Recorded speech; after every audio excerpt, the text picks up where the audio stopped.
In the last video, we solved a problem where we were given the second derivative of a function, and we were given its value of the function and of the first derivative of the function at some point, and we were able, through anti-differentiation, to find out the exact function that we were talking about. Now I'm going to do that with the second problem at the bottom of page 488. So this one's a little bit messier. This time, the second derivative of the function we have is x to the negative 3/2 power.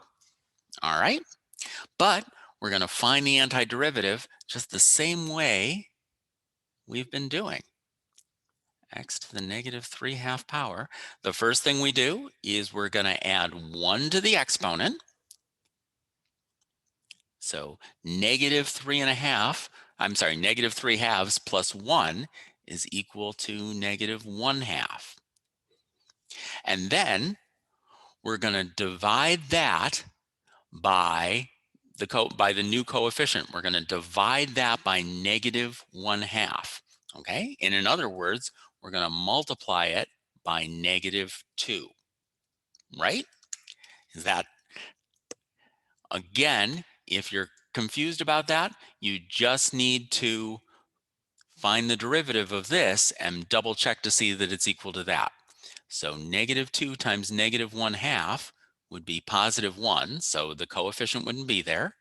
And then negative 1/2 minus 1 is equal to negative 3/2 plus c.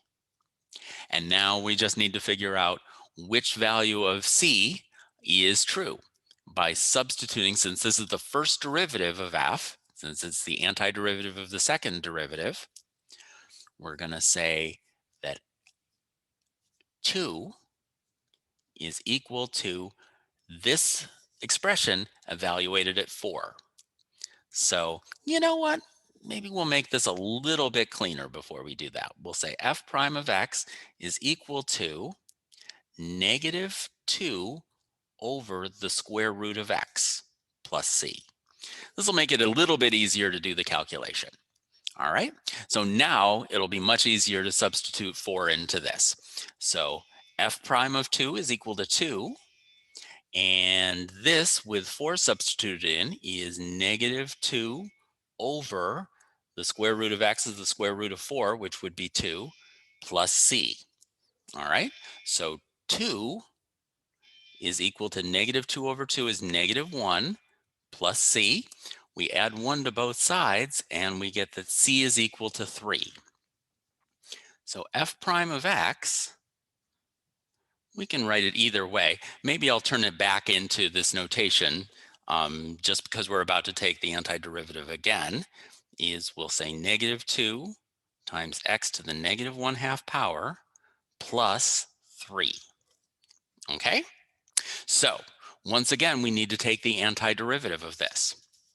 And once again, we're going to go through that same process. So that integral, maybe I'll write this as f of x, is equal to, what's the antiderivative of this?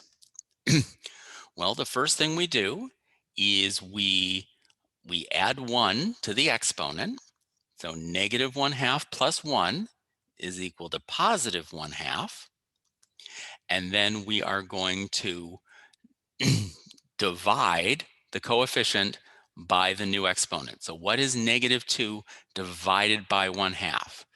Negative 2 divided by 1/2 is the same as negative 2 times 2. So that's negative 4. Plus, what's the antiderivative of 3? The antiderivative of 3 is 3x. And then we need to add a constant, which I will call c prime, just to throw some variety in here. And so what is the next step here? So the next step we go through here is that we just need to evaluate this at 0, because we know that f of 0 is equal to 0. So if I substitute 0 in for that, f of 0 is equal to 0. And when I put 0 into here, I've got negative 4 times the square root of 0 plus 3 times 0 plus c prime. And this is a whole lot of nothing. The square root of 0 is 0, so that term is 0. 3 times 0 is 0. So all of this is 0. And so that just gives us that C prime is equal to 0.